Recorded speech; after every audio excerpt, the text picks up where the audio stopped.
और जो भी हमारे जजमान जी महाराज हैं, आप सभी से निवेदन है कि आप सभी मंच पे उपस्थित हो जावें। आपके माध्यम से भगवान की मंगलमय आरती का कार्यक्रम संपन्न होगा। तत्पश्चात हम सभी कथा में प्रवेश करेंगे। श्रीमन नारायण।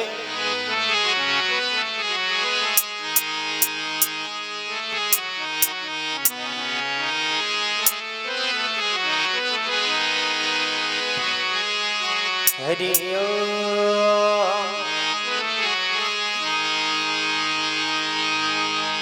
श्री भगवते भगवान की है आरती।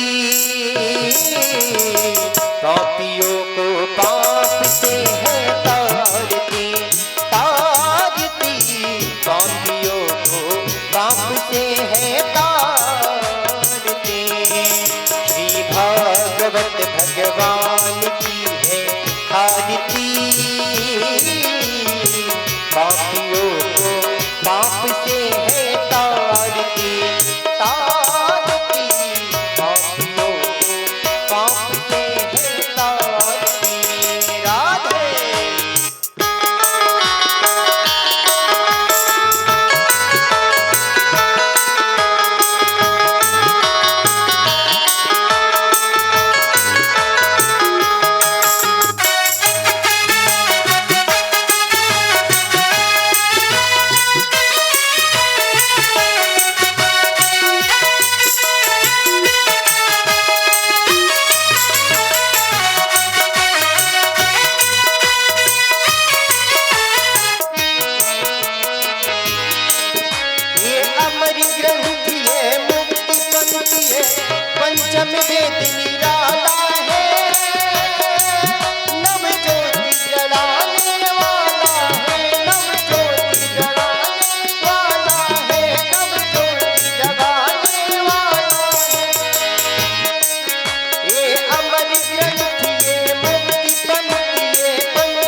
श्री वृंदावन बिहारी लाल की, यज्ञ नारायण भगवान की, राधा माधव सरकार की, हनुमान जी महाराज की, श्री व्यास जी महाराज की।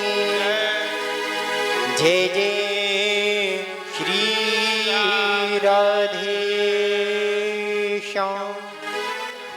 आप सभी भक्तगण अपने अपने स्थान को सुनिश्चित करते हुए बैठ जावें और आइए हम सभी अपने मन और वाणी को एकाग्रचित करते हुए पूज्य श्री व्यास जी महाराज के चरणों में चलेंगे और भगवत रूपी भागीरथी गंगा में गोता लगाकर अपने मनुष्य जीवन को कृतार्थ करेंगे।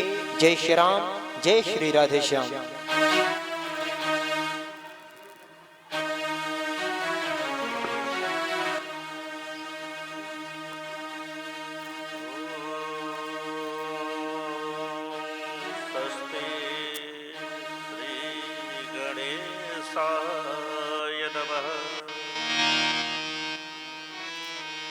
मातृपितृचरण कमलेभ्यो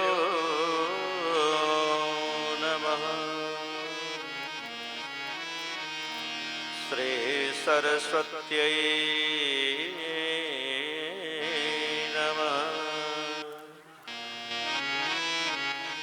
श्री वेदपुरुषाय नमः।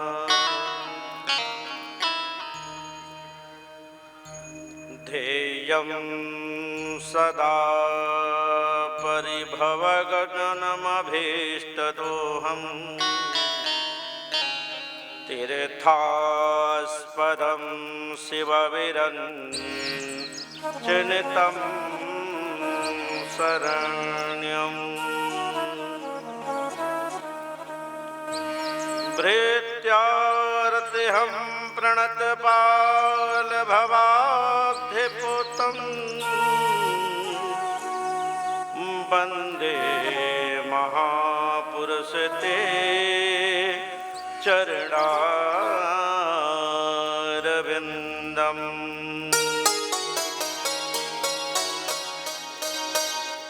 बंसी विभूषितकरा नवनीरदाभा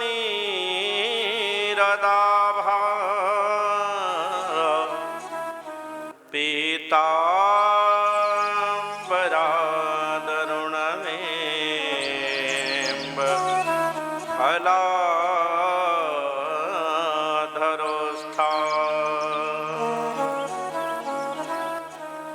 पूर्णेन्दुसुन्दरमुखात् अरविन्दनेत्रात् कृष्णात् परम किमपि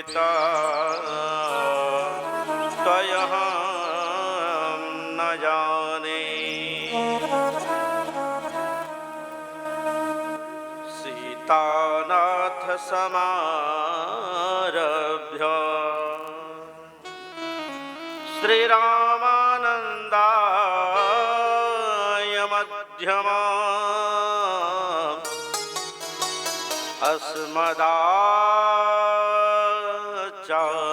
अस्मदाचार्यपर्यन्ता वन्दे गुरु परम्परा। गौरांगं रसमयं नित्यं रसाचार्यं रसोत्सुकं श्रीरामं हर्षणदेवाख्या श्री सद्गुरु प्रणमाम्यहम्।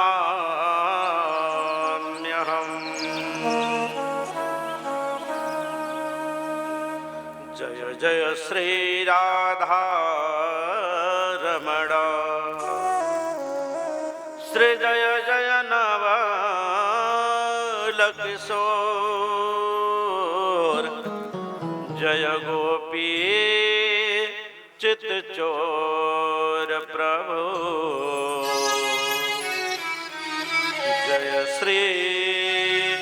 माखन चोर, जय जय माखन चोर।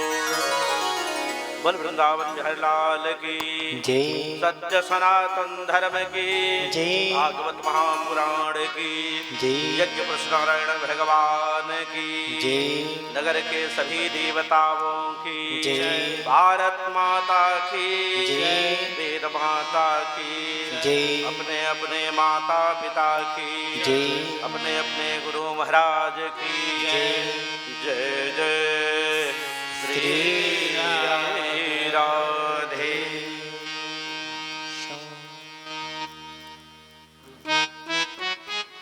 परम मंगलमय प्रातः स्मरणीय प्रातपर क्लेश्वर अकारण कारण भ्रमणालय भक्तवांछा कल्पतरो अनंत कोटि ब्रह्मांड अधिनायक सर्वस्वर जनस्वर पीतांबरधारी नंद नंदन यशोदा नंदन देवकी नंदन राधा वल्लभ सरकार दामोदर गोविंद बालकृष्ण भगवान के पावन श्री चरणों में इस दास महर्षि विप्रेंदु का कोट शनमन अर्पण स्वीकार हो। तत्पश्चात उनकी शक्ति आदि शक्ति जगत जननी मैया पाराम्बाराज राजश्री त्रिपुर सुंदरी कात्यायनी जगदम्बा स्वरूपा मैया राधा रानी के भी चरणों में इस दास का कोट शहनमन अर्पण स्वीकार हो। तत्पश्चात जिस आयोजन के उपलक्ष्य में हम यहाँ सब उपस्थित हुए हैं, श्री विष्णु सह प्राण प्रतिष्ठा महायज्ञ के अधिष्ठात्र देवता एवं इस महायज्ञ के माध्यम से आवाहित स्थापित ब्रह्मांड के समस्त देवी देवतागण, इस क्षेत्र के अधिपति देवता एवं हम सबों के अभिभावक, हम सबों के परम हितैषी मान्यवर श्री श्री 1008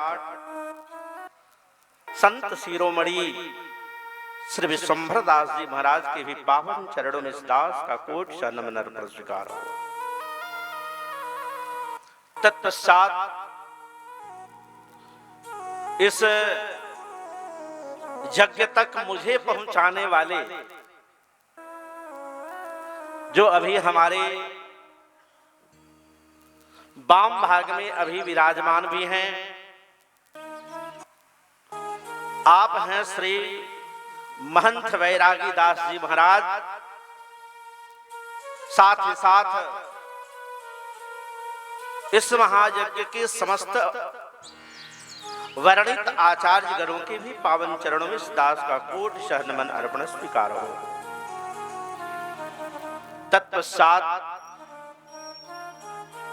समस्त सत्यगण आचरणगण ऋषिगण महर्षिगण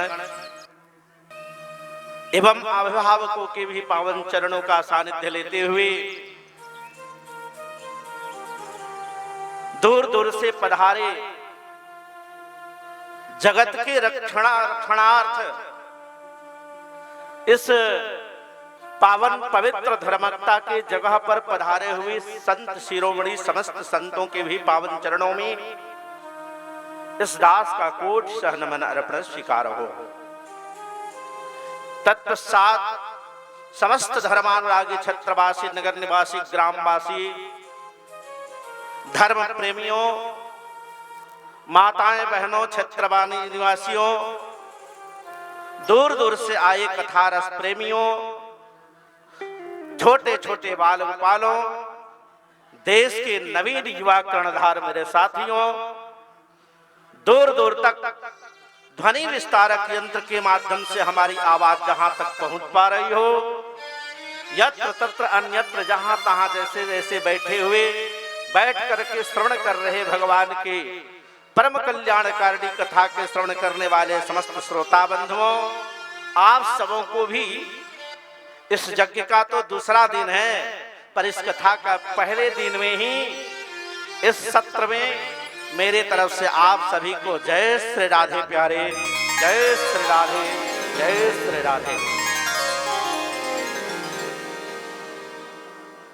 आइए हम अपने मन और वाणी दोनों को पवित्र करने के लिए दो बार भगवान के पावन नाम का आश्रय लेंगे, जिस नाम से पूरी दुनिया तर जाती है, हो है ना। भगवान के नाम में वो सामर्थ्य है, उतनी ताकत है जितना हम अपराध नहीं करते। पाप 3 प्रकार का होता है, याद रखना। एक साधारण पाप, छोटा पाप जिसको कह सकते हैं आप। दूसरा मध्यम पाप, थोड़ा बड़ा हो, जिसको पापतम बोला जाता है। और तीसरा पाप पापतर होता है मेरे प्यारे, उससे बड़ा कोई पाप नहीं होता है। हमारे धर्म शास्त्र में ऐसा वर्णन है कि भगवान के नाम इतने पावन हैं कि पापतर इंसान भी अगर पापतर करने के बाद, अर्थात बड़ा पाप करने के बाद भी भगवान के पावन नाम का आश्रय ले ले, तो जिस प्रकार से बहुत विशाल लकड़ी का भंडार हो और उसमें आग लगा दीजिए, सारा जल के राख हो जाता है, वो है हमारे ठाकुर जी के नाम में वो ताकत। तो उन्हीं ताकतों का आश्रय लेने के लिए, चूंकि हम कहने लायक और आप सुनने लायक बन जाओ, चलो दोबारा भगवान के पावन नाम का हम लोग संकीर्तन करेंगे, फिर ठाकुर की जैसे कृपा होगी हम लोग कथा में आगे बढ़ेंगे प्यारे। सब लोग हाथ उठा लीजिए पहले।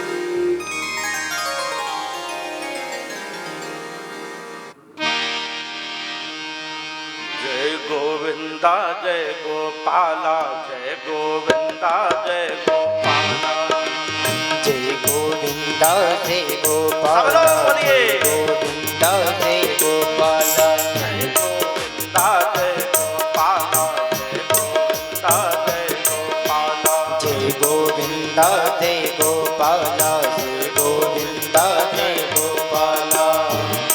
श्री राधे गोविंदा, श्री राधे गोविंदा, मन भजले हरि का प्यारा राधे। श्री राधे गोविंदा, श्री राधे गोविंदा, मन भजले हरि का प्यारा नाम है। राधे गोविंदा, श्री राधे गोविंदा, मन भजले हरि का प्यारा नाम है। श्री राधे गोविंदा, श्री राधे गोविंदा, मन भजले सब लोग हाथ उठा के। मन भजले हरि का प्यारा नाम है, मन भजले हरि का प्यारा नाम है, मन भजले हरि का प्यारा नाम राधे। श्री राधे गोविंदा, श्री राधे गोविंदा, मन भजले हरि का प्यारा नाम है, मन भजले हरि का प्यारा नाम है। कलिकाल में भगवान के नाम जो है ना, वो नाव है। जिस प्रकार अथाह नदी को हम नाव से पार कर जाते हैं ना, ठीक उसी प्रकार से भगवान के नाम हमारे जीवन को तारने के नाम है। इसलिए बिना संकोच के भगवान का नाम है। आप भी गाइए।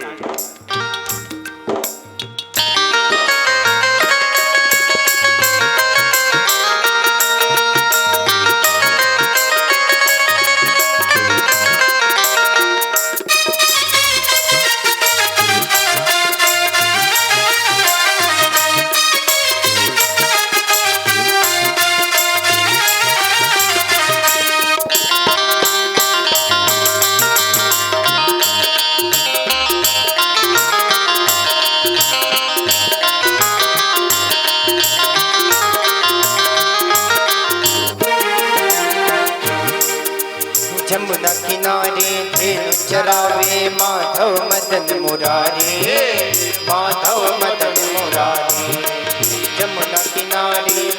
चरावे माधव मदन मुरारे, माधव मदन मुरारे।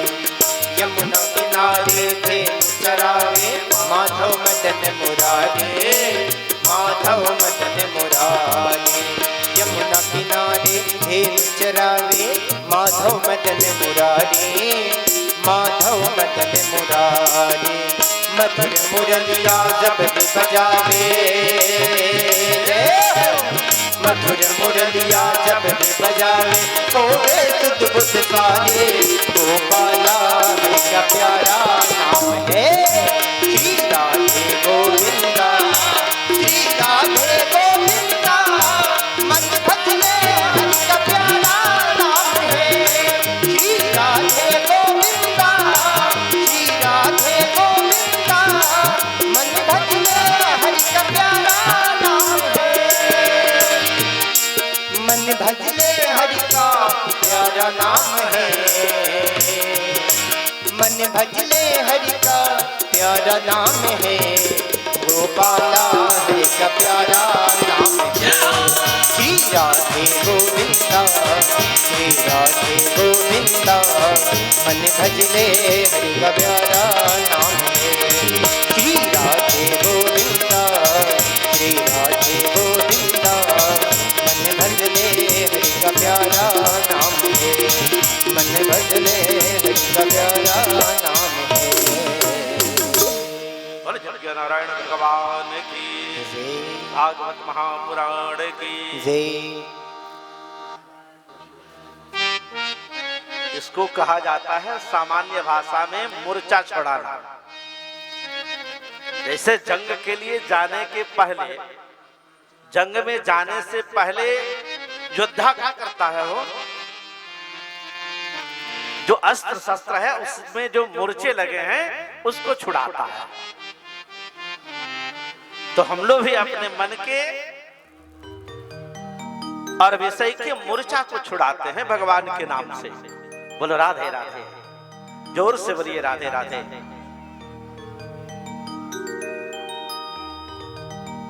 सच्चिदानंद रूपाय विश्वोत्पत्त्यादि हेतवे तापत्रय विनाशाय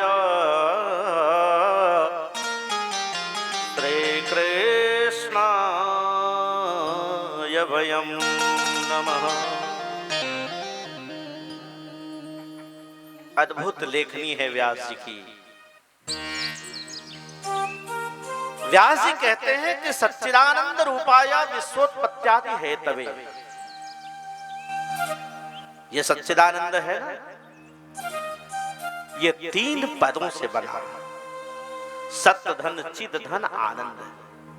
बड़ी समझने वाली बात है मेरे बंधुओं, बहुत ही समझने वाली गहरी विषय है ये। भगवान जिनका पूरा नाम सच्चिदानंद गाया गया है, इसमें 3 पद हैं, सत चिद और आनंद। पता है इसका मतलब क्या होता है? सत्य का मतलब तो आप सबको पता है ही, सब लोग जानते हैं ना सत्य का मतलब क्या है। क्या होता है सत्य? क्या है सत्य? माने सत्य माने सही ही होता है ना। पहला पद है भगवान के नाम का सत्य। भजन तो सब करते, भगवान को याद तो सब करते मेरे प्यारे, पर पहला शब्द ही देखो सत्य है। जिसके जीवन में सत्य नहीं ना, उसके जीवन में भगवान कभी आता नहीं। पहला ही पद है सत्य, और दूसरा पद दिया चिद। चिद माने प्रकाश। जब भगवान का आगमन हमारे हृदय में हो जाता है, तब तब हमारे जीवन में प्रकाश आती है हो, और जब प्रकाश आता है तब ना आनंद आवे। लेकिन दुर्भाग्य से हम लोग खा पी के भी कहते हैं कि बड़ा आनंद आया, बोलो राधे राधे। होता है ना, भोजन करके भी कोई निकले डकारते हुए, लोग पूछे भैया भोजन कैसे हुई थी, लोग कहते हैं कि आनंद आ गया। लोग भोजन का भी आनंद खोजने लगे। लेकिन याद रखना कि आनंद जब आ जाए तो फिर जीवन से निकल के जाता नहीं। भोजन का तो आनंद जाता ही है। भोजन का आनंद कितना देर तक, कितना देर तक भैया? जब तक पेट में रहे। पेट से उसका समाप्त हो जाए अगर, तो फिर आनंद तो समाप्त हो गए। जबकि ऐसा नहीं होता है। आनंद अगर एक बार आपके जीवन में आ गए तो आनंद आपके जीवन से जाने वाला नहीं है। ये आनंद चक्रवर्ती सम्राट महाराज दशरथ के जीवन में राम बन के आया था। ये आनंद नंद बाबा के घर में वसुदेव जी का बेटा कृष्ण बन के आया था, जो आया तो फिर गया नहीं, आज भी जाना जाता है उसको। ये आनंद है। खा लेना, हमारे इंद्रियों को सुख मिल जाना, ये आनंद नहीं है, ये तो सुख है। मेरे कहने का तात्पर्य है मेरे प्यारे, कि जब हमारे जीवन में पहले सत्य हो, फिर भगवान प्रकाश देते हैं, और जब प्रकाश देते हैं तो हमारे जीवन में आनंद आ जाता है। बाकी तो आनंद का खोज लोग करते ही रहते हैं ना। आनंद का खोज करते करते कई लोग बैरागी हो गए, वो घर छोड़ छाड़ के चले गए। बोलो राधे राधे, जोर से बोलिए राधे राधे। इस आनंद को खोजते खोजते ना जाने कई लोग कहां कहां चले गए, पर वहां भी उनको आनंद नहीं आया। पता है क्यों? क्योंकि उनके जीवन में पहले सत्य ही का अभाव है, और जब सत्य का अभाव है तो भगवान कहां से आएंगे? खाक से। पहला पद सत्य है। इस भगवान को तब समझा जा सकता है मेरे प्यारे, जब हमारे जीवन में सत्यता आवे, सही करने की आदत पड़ जाए। न हो सही हो तब तक सही है ना।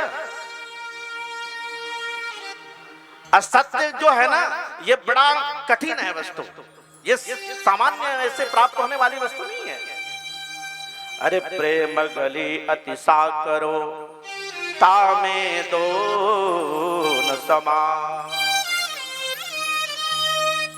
भगवान से प्रेम तो केवल सत्यता से की जा सकती है ना। क्या वस्तु से कोई प्रेम करेगा भगवान से? अगर ये कहा जाए कि हमारे पास बहुत वैभव है, हम भगवान को खरीद लेंगे, है किसी का औकात? भगवान के सामने धनी कौन है हो? भगवान के सामने कौन है धनवान? हमारे ठाकुर के सामने किसी की औकात नहीं मेरे प्यारे भाई बहन, जो भगवान को खरीद सके। ठाकुर अगर खरीदा बेचा जा सकता है तो बस प्रेम से खरीदा जा सकता है हो, सत्यता से खरीदा जा सकता है, और बहुत दूर की बात नहीं है। इसी कली काल में साउथ इंडिया में एक बहुत अच्छे, जैसे अपने यहाँ गोस्वामी तुलसीदास जी बहुत प्रसिद्ध हैं, वैसे ही एक नाभाजी बहुत प्रसिद्ध व्यक्ति हुए, वहां बहुत अच्छे संत हुए। उन्होंने एक ग्रंथ की रचना की है, जैसे अपने यहाँ रामचरितमानस की प्रधानता है, ठीक उसी तरह से दक्षिण भारत में आप जाएंगे तो वहां भक्तमाल नाम की एक पुस्तक वहां लिखी मिलेगी आपको। बहुत अद्भुत ग्रंथ है। उस भक्तमाल में नाभाजी ने एक घटना का जिक्र किया है। नाभाजी कहते हैं कि इसी कली काल की बात है, एक सेठ जी थे। बड़ी ध्यान से सुनिएगा मेरे भाई आप लोग। हमारे ठाकुर कैसे हमारे यहाँ नौकर भी बन के आते हैं, एक बार हम लोगों को दर्शन करने का सौभाग्य प्राप्त होगा इस कथा के माध्यम से। नाभाजी कहते हैं कि एक सेठ जी थे। सेठ जी बेचारे बड़े धार्मिक, उनके यहाँ ठाकुर की भोग लगाई जाते थे, ब्राह्मणों का आदर होता था, हो संतों का, अतिथियों का, गायों का पूजन होता था। पर दुर्भाग्य उनके जीवन में यह था कि कोई संतान नहीं हुई। बेचारे बुढ़ापे के समय में एक दिन बहुत चिंतित हो गए। बैठ के चुपचाप एकांत में सोचने लगे कि हे भगवान, मैंने कौन सा अपराध किया कि आज मैं संतानहीन हूं। नाभाजी कहते हैं कि उस सेठ जी को इस बात की चिंता नहीं कि मेरे मरने के बाद मेरा पिंडदान कौन करेगा। चिंता तो इस बात की है कि अगर मैं बिछावन पे पड़ गया तो मेरे यहाँ कोई ब्राह्मण आए, कोई अतिथि आए तो उसका सत्कार कौन करेगा। मेरे यहाँ ठाकुर का भोग कौन लगाएगा मेरे बीमार होने पे। इस बात से बहुत गहरे सदमा में चले गए। और जब गहरी सदमा लगी, कुछ देर के बाद चेतना आई और चेतना के बाद बेचारे अपने घर से बाहर निकल गए। घर से बाहर, गांव के बाहर एक चौराहा था, उस चौराहे पे जाके बैठ गए। एक चाय की दुकान थी, चाय वाले से चाय मांगी उन्होंने, चाय वाला चाय का प्याला दिया। सेठ जी वहीं बैठ के धीरे धीरे चाय को पी रहे थे, बड़े दुखी थे। और भगवान तो सर्वव्यापी है ना। भगवान ने आज देखा, हमारे ठाकुर ने आज देखे कि हमारा एक भक्त आज इतना बेचैन है, परेशान है। सो भगवान ने झट से अपना रूप एक छोटा सा बालक का सा बनाया और जिस दुकान पे सेठ जी बैठे थे ना, उस दुकान के सामने से जाने लगे भगवान। अचानक सेठ जी की दृष्टि उस बालक भगवान पे पड़ी और बालक की सुंदरता को देख के सेठ जी ने दूर से ही आवाज लगाई, ए बालक जरा इधर आ। भगवान की इच्छा तो यही थी कि सेठ जी हमें देखें, हमें बुलाएं। भगवान वहां गए। सेठ जी ने पूछा, बेटा तुम्हारा नाम क्या है। बालक भगवान उत्तर देते हैं कि हे सेठ जी, मेरा नाम आत्माराम है। भगवान का नाम एक आत्माराम होता है ना जी, है ना। भगवान कहते हैं सेठ जी मेरा नाम आत्माराम है। सेठ जी ने पूछा, बेटा तुम्हारा घर कहां है। मैं तुझे पहली बार यहां देख रहा हूं और इस स्वरूप में देख रहा हूं। आज तक तुम सा सुंदर कोई बालक ही हमने नहीं देखा। और कैसे देखेगा वो, जहां भगवान स्वयं बालक बन के आए हो। और भगवान से सुंदर क्या हो सकता है। जिसकी रचना इतनी सुंदर, वो कितना सुंदर होगा। सेठ जी ने कहा कि घर कहां है बालक आपका, मैं आपको पहली बार देख रहा हूं। बालक के रूप में जो भगवान आए थे, उन्होंने उत्तर दिया कि हे सेठ जी, मेरे घर का कोई ठिकाना नहीं है। बड़े ध्यान से इस बात पर विचार करिएगा, तो सही में भगवान का कोई ठिकाना होता है जी। कोई ठिकाना होता है। यही बात तो पृथ्वी जब एकदम बेचैन थी रावण के अत्याचार से, तो देवताओं की जब संगोष्ठी हो रही थी तो आपस में सब चर्चा कर रहे थे, सब भगवान का पता बता रहे थे। मानस जी में भोले बाबा कहते हैं मैया पार्वती से कि हे पार्वती, जिस समय पृथ्वी एकदम कराह रही थी, रावण के अत्याचार से पृथ्वी कांप रही थी, जाके देवताओं को इकट्ठा किया और देवताओं से अपना प्रश्न रखा कि अब बताओ हमारा कल्याण कैसे होगा। तो इन देवताओं ने भगवान तक जाने की बात कह दी। शंकर जी कहते हैं पार्वती मैंने उस सभा में मैंने भी बैठा था, हमसे भी पूछा गया कि भोले बाबा आप बताओ भगवान कहाँ मिलेंगे। आप बताएंगे भगवान कहाँ मिलेंगे? तो कोई बता दे तो भगवान कहाँ मिलेंगे। बाबा कहते हैं कि हे पार्वती मैंने भी अपने बुद्धि के अनुसार, जैसे अन्य देवता अपने अपने बुद्धि के अनुसार, कोई वैकुंठ में कह रहा था, कोई कैलाश में कह रहा था, कोई कहा बता रहा था, तो हे पार्वती मैंने भी अपने बुद्धि के अनुसार पृथ्वी को और देवताओं को बताया। क्या बताया? हरि व्यापक सर्वत्र समाना, हरि व्यापक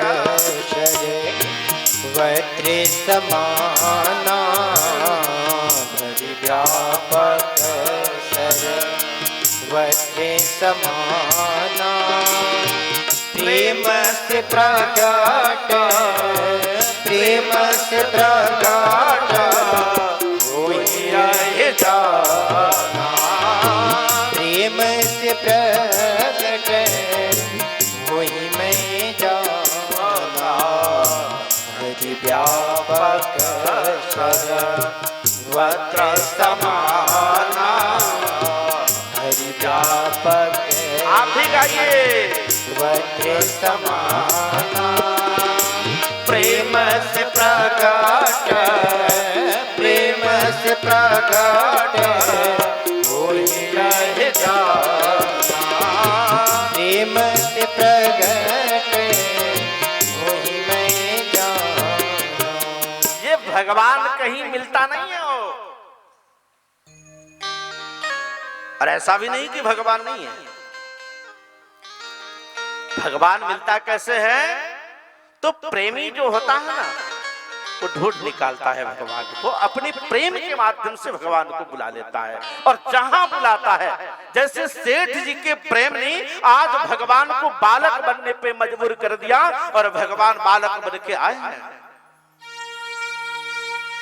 सेठ जी से भगवान कहते कि हे सेठ जी मेरे रहने का कोई ठिकाना नहीं है, मुझे तो पता ही नहीं मैं कहाँ रहता हूं। ऐसे भी भगवान गीता में कहते हैं ना हम बसामि वैकुंठे न योगीन समाधिने मद भक्ता यत्र गायन्ते तत्र तिष्ठामि नारद। हे नारद मेरे भक्त मुझे जहां जब जैसे बुला दे मुझे नंगे पांव दौड़ के जाना पड़ता है।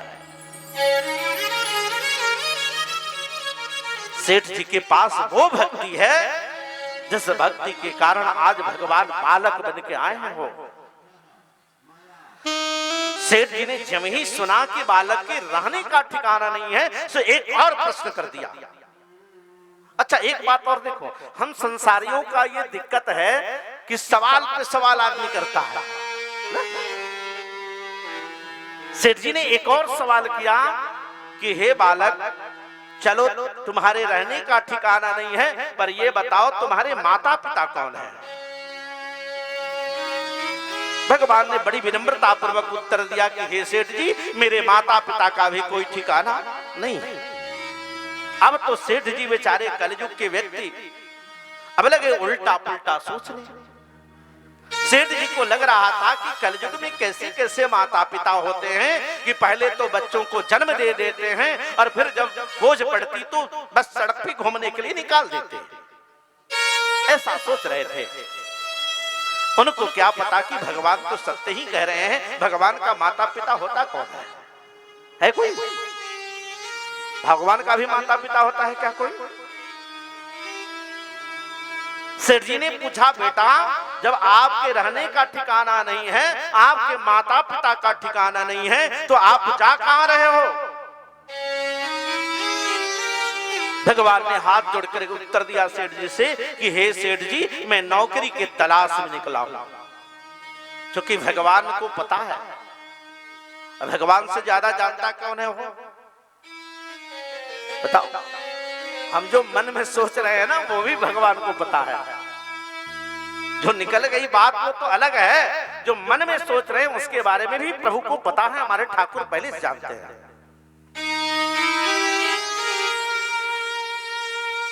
सो ठाकुर ने कहा कि हम तो नौकरी के लिए निकले हैं। उनको पता है कि सेठ जी को एक नौकर चाहिए। सेठ जी लगे विचार करने कि जब माता पिता का ठिकाना ही नहीं है, रहने का कोई ठिकाना ही नहीं है, तो इससे बढ़िया नौकर कोई नहीं मिलेगा। सेठ जी ने पूछा, बेटा क्या क्या काम करना आता है आपको? भगवान ने उत्तर दिया कि हे सेठ जी, हम गाय को खिलाते हैं, हम ब्राह्मणों का आदर करते हैं, हम संतों की रक्षा करते हैं, हम वेद की रक्षा के लिए जाते हैं, हम तो अतिथियों का सत्कार करना सीखे हैं। वही काम जो सेठ जी के यहाँ होता था। भगवान के अवतार का एक प्रयोजन ये है भी तो, विप्रदेन सुर संतहिता लिन्ह मनुज अवतार। भगवान कहते हैं कि हे सेठ जी, मैं ब्राह्मणों की सेवा करना सीखा हूं, मैं संतों की रक्षा करना सीखा हूं, मैं गायों को चराना सीखा हूं, मैं ठाकुर को भोग लगाना सीखा हूं। सेठ जी ने कहा, बेटा इतना काम तो मेरे यहां भी है, क्या तू मेरे यहां नौकर बन के चलोगे? भगवान ने कहा, सेठ जी आपको नौकर चाहिए और मुझे एक मालिक चाहिए। अगर आप मालिक के लायक हो तो मुझे ले चलो, मैं आपका नौकर बन के रहूंगा। सेठ जी ने हाथ पकड़ा और लेके निकल पड़े। बीच रास्ते में गए तो सेठ जी को एक बात की चिंता होने लगी। सोचने लगे सेठ जी कि ले जाके काम कराऊंगा महीना दिन, और महीना दिन के बाद अगर सैलरी के लिए झगड़ा शुरू हो जाए तो। आजकल पैसा पहले तय होता है ना जी, पहले तय होता है ना। तय तो किया नहीं था सेठ जी ने, तो चिंतित हो गए। बीच रास्ते में रोक दिया, हाथ पकड़ दिया भगवान का और कहने लगे, हे बालक तू ये बता, मेरे यहाँ नौकरी करेगा तो उसके बदले में रुपये कितने चाहिए? भगवान कहते हैं कि हे सेठ जी, मैं किसी के यहाँ रुपये के लिए नौकरी नहीं करता। सेठ जी ने पूछा, तो नौकरी करते किस लिए हो? बोले कि बस बढ़िया भोजन चाहिए मुझे। अच्छा एक बात बताओ, आपके यहाँ अगर ऐसा कोई नौकर मिल जाए बिना पैसा वाला, जिसको बिना कभी पैसा नहीं देना पड़े, तो आप छोड़ दोगे? सेठ जी बड़े प्रसन्न हो गए कि बिना पैसा वाला, बिना तनख्वाह वाला नौकर मिल रहा है, तो झट से हाथ पकड़ के आगे बढ़ने का जैसे ही शुरू किए, अब की बार भगवान ने दोबारा हाथ पकड़ लिया और बोला, सेठ जी आपने तो अपनी बात बता दी, अब मेरी भी बात सुन लो। मैं पैसे के लिए नौकरी नहीं करता, केवल खाने पे नौकरी करता हूं, पर ध्यान रहे कि खाता बहुत ज्यादा हूं। और याद रखना सेठ जी, हमारे खाने की, भोजन की अगर कहीं चर्चा हो गई तो फिर मैं वो जगह छोड़कर चला भी जाता हूं, उस नौकरी का त्याग कर देता हूं। इसलिए आप वादा करो कि हमारे भोजन के बाद आप कहीं चर्चा नहीं करोगे। सेठ जी सोचने लगे, इसमें कौन सी बड़ी बात है, कितना खाएगा भाई ना। झट से वादा किया कि हे बालक भगवान, आपके भोजन की चर्चा मैं कभी नहीं करूंगा, आपसे वादा। हाथ पकड़े घर में ले गए, देवी जी को बुलाया, अरे भाग्यवान बाहर निकल के देखो कितना सुंदर नौकर लाया। आज भगवान सेठ जी के यहाँ नौकर बन के पधारे हैं हो। और धर्ष देवी जी ने जब ही देखा भगवान की सुंदरता को, अद्भुत सौंदर्य है भगवान की, आज ऐसे सौंदर्यवान एक बालक नौकर बन के आया है। सेठानी दौड़ी दौड़ी आई और अपने पति के पैरों को छू के प्रणाम करके कहने लगी, आप धन्य हो प्रभु कि आपको ऐसा नौकर मिल गया। साल भर तक, पूरे 1 वर्ष तक भगवान ने सेठ जी के यहाँ गाय का गोबर निकाला, जूठा बर्तन धोया हो, और इतना ही नहीं, सेठ जी का जूठा भोजन भी भगवान किए 1 वर्ष तक।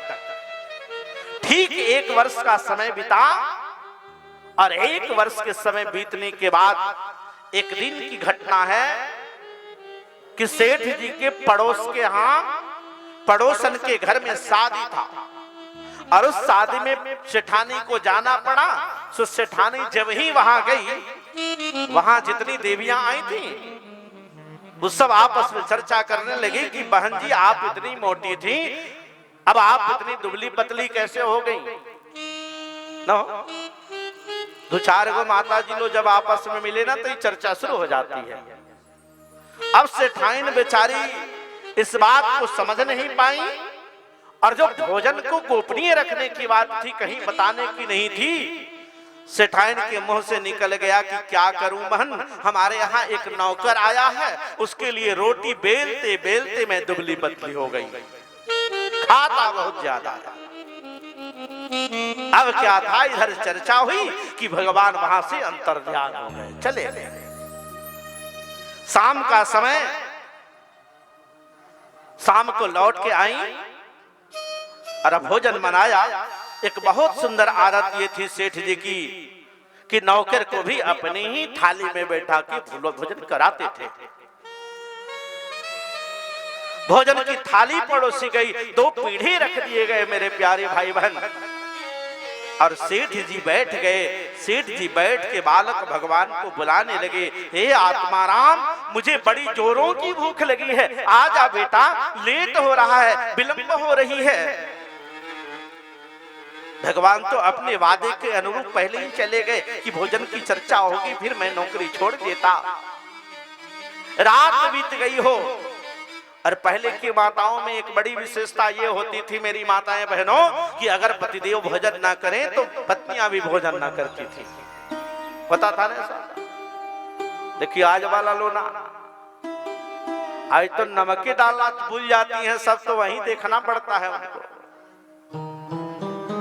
न हो, एक बहुत बढ़िया बात बता रहा हूं आपको, आपके बच्चों पर हर चीज का प्रभाव पड़ता है। जैसे भोजन बनाती हो ना आप, भोजन बनाते समय अगर अत्यधिक बातें भी कर रही हो तो उसका भी प्रभाव भोजन करने वालों पे पड़ता है, और उसका प्रभाव इतना खराब होता है मेरे प्यारे भाई बहन। आजकल माता जी लोग तो व्हाट्सएप फेसबुक पर बेचैन हो जाते हैं, ऐसा फोन का जमाना आया मत पूछो। और मैं तो कहता हूं साक्षात कलयुग है ये मोबाइल। अगर कलयुग को देखना है तुम मोबाइल को देख लो, कलयुग दिख जाता है इसमें। बोलो राधे राधे, जोर से बोलिए राधे राधे। ये साक्षात कलयुग है मोबाइल।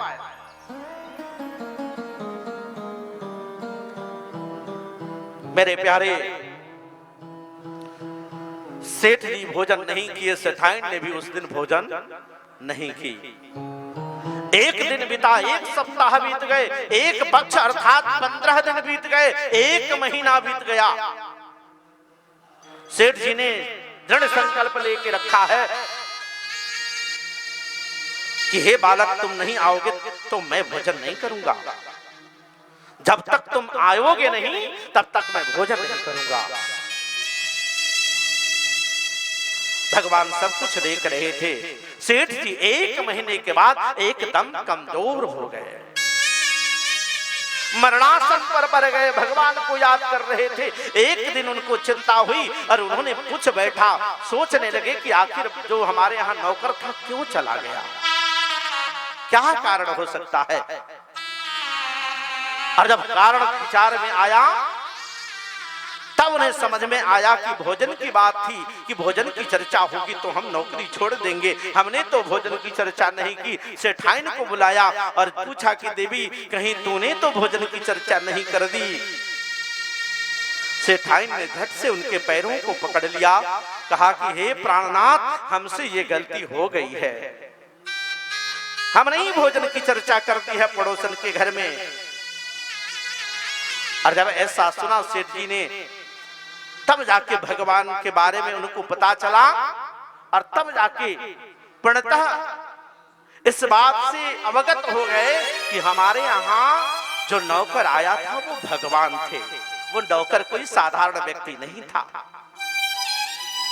सेठ जी ने भी संकल्प ले लिया कि हे भगवान अगर तुम नहीं आओगे तो ये सेठ अपने प्राणों का परित्याग कर देगा।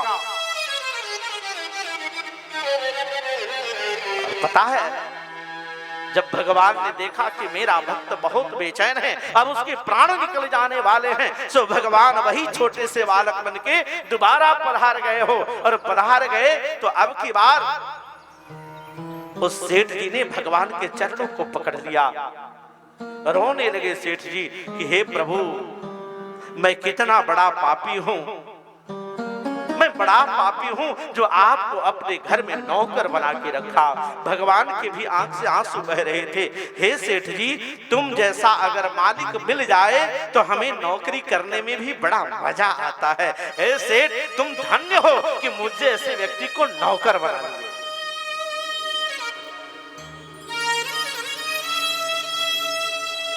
भगवान बनने को तैयार है, सब कुछ बनने को।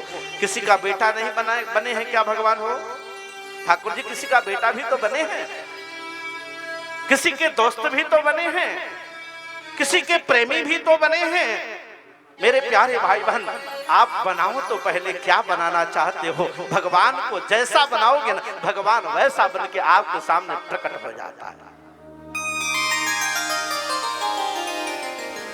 तब जीवन में आनंद आता है। मेरे प्यारे भाई बहन, इनके अभाव में कभी आनंद कहीं कुछ होने वाला है ही नहीं। व्यास जी कहते हैं कि उसी सच्चिदानंद रूप भगवान, सच्चिदानंद रूपाया, जिस सच्चिदानंद की कृपा से, जिस सच्चिदानंद भगवान के द्वारा इस सृष्टि बढ़ना, सृष्टि का पालन होना और सृष्टि का अंत होना, तापत्रय विनाशाय, साथ ही साथ जो तीनों प्रकार के तापों को नाश करने वाले हैं। कौन ताप है हो? तीन तरह के ताप माने बीमारी, तीन तरह की बीमारियां होती हैं। कौन कौन? दैहिक, दैविक, भौतिक तापा। दैहिक, दैविक, भौतिक तापा। दैहिक, दैविक, भौतिक तापा। राज व्यापै नहीं आपा। राम राज व्यापै नहीं आपा। दैहिक, दैविक, भौतिक तापा। दैहिक, दैविक, भौतिक तापा। राम राज व्यापै नहीं आपा। राम राज व्यापै नहीं आपा।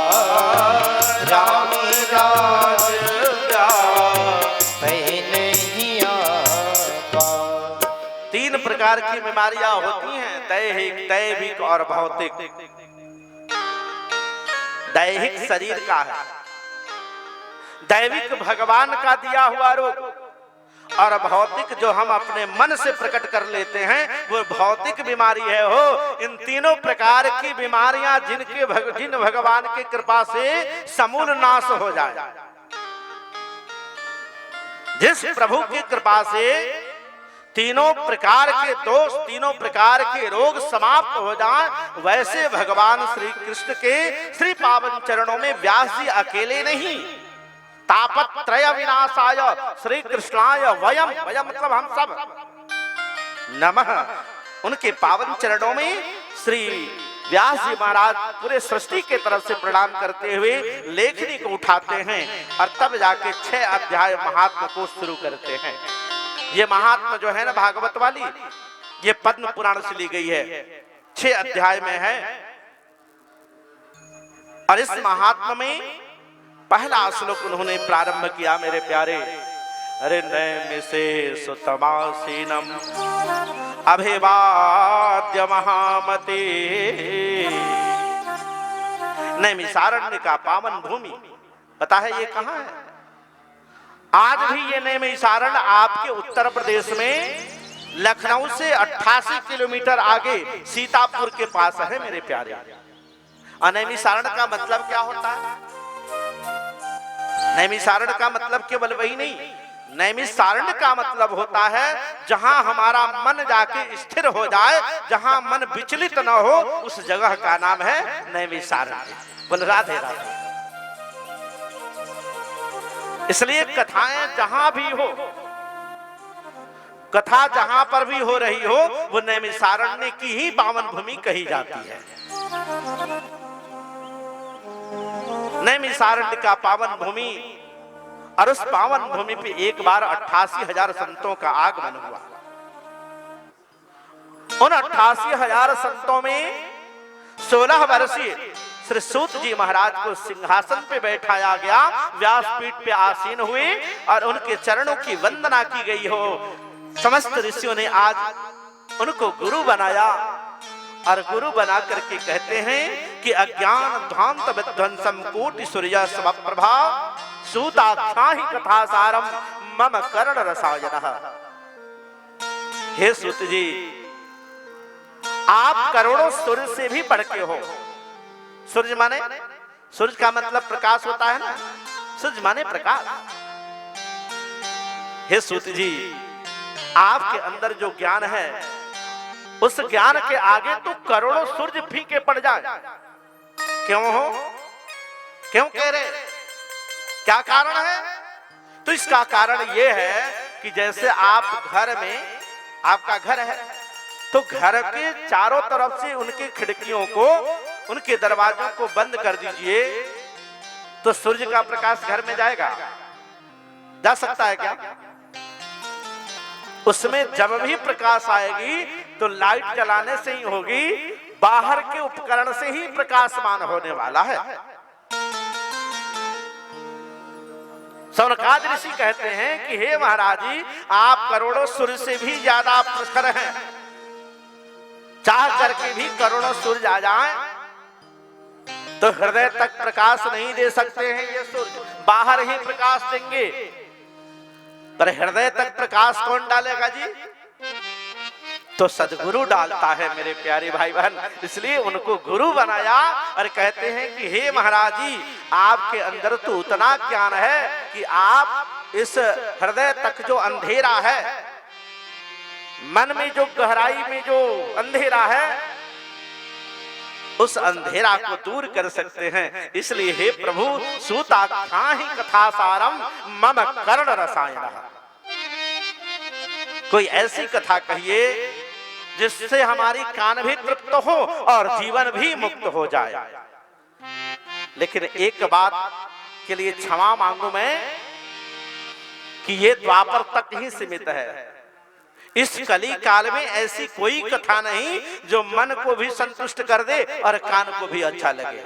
आजकल तो वो कथा अच्छी लगती है लोगों को ना, जिसमें चुगलखोरी हो। क्या बाबा, भगवान का ज्यादा नाम लीजिएगा ना तो लोग आपके पास से हट जाएंगे। लोग कहेंगे वो तो पागल हो गए बा ना। पर यहाँ बात कही गई है कि जो मेरे मन को भी शांत करे, मुझे मुक्ति भी दे और फिर मेरे कान को भी अच्छा लगे। आज कान को वो बातें अच्छी लगती हैं जो बाहर की बात हो, जो बेकार की बात हो।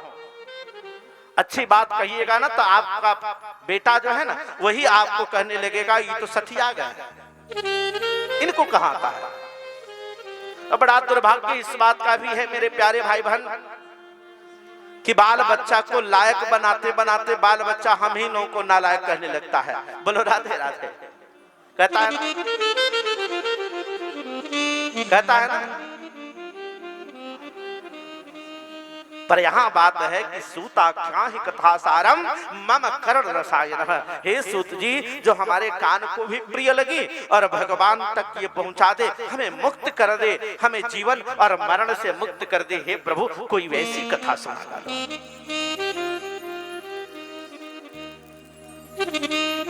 सूत जी ने ध्यान लगाई और ध्यान लगा करके अपने सदगुरु भगवान अर्थात सुखदेव जी को याद करने लगे और कहने लगे कि यम प्रभजन्तमनुपेतमपेत कृत्यम द्वैपायनो विरह का तरया जुहाव पुत्रेति तन्मयतया तरवोऽभिनेदु तम सर्वभूत हृदयं मुनिमानतोऽस्मि। अपने गुरु महाराज अर्थात सुखदेव जी को याद कर रहे हैं और कह रहे हैं कि मैं धन्य हूं कि मुझे सुखदेव जैसा गुरु मिला। एक बात बताऊं, बुरा न लगे मैं बताऊं आपको, गुरु मिलना बड़ा मुश्किल है आज के जमाने में। हो गुरु तो अनेकों मिलते हैं, मिलने के लिए तो अनेकों गुरु मिल जाएंगे आपको, लेकिन सही में सदगुरु मिलना बड़ा मुश्किल है। गुरु हो तो नारद जैसा गुरु हो, जिसने भक्त प्रहलाद को अपने मां के गर्भ में ही सन्यासी बना दिया, भगवान का भक्त बना दिया। ऐसा गुरु होना चाहिए ना। गुरु हो तो सुखदेव जैसा गुरु हो। कैसा है? यम प्रभजन्तमनुपेतमपेत कृत्यम प्रव्रजा हो, किसी वस्तु की कोई कामना नहीं हो। और याद रखना, अगर मन में और जीवन में कामना है ना, तो उस व्यक्ति से आप मुक्त नहीं हो सकते हो, क्योंकि कामना तो आदमी को और वासना की तरफ लेके जाती है, जाती है ना। इसलिए सदगुरु हो। सदगुरु का मतलब क्या होता है? गुरु का मतलब तो जानते ही, उसमें केवल सद शब्द जुड़ा है।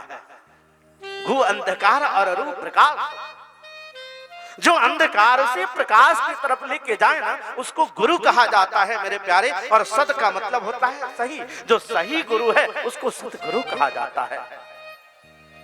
और इनका मिलना बड़ा दुर्लभ है आज के जमाने में। कहने के लिए तो अनेकों गुरु मिल जाते हैं आपको, कहीं कहीं तो दुकानें चलाई जाती हैं इनकी, मैं भगवान से मिला दूंगा, मैं प्रभु से मिलवा दूंगा। अरे क्या मिलाओगे? इसकी भी कहीं दुकान होती है क्या? गुरु होना चाहिए। कैसे गुरु होना चाहिए? तो श्री सुखदेव प्रभु की तरफ होना चाहिए। यम प्रभजन्तमनुपेतमेवेत कृत्यम, जो प्रव्रजा, जो जन्म से ही सब कुछ छोड़ करके, यहां तक कि अपने माँ पिता को भी छोड़ के जो भागने लगे थे, पता है ना सुखदेव जी के बारे में। ऐसे सदगुरु प्रभु के शिष्य हैं श्री सूत जी महाराज।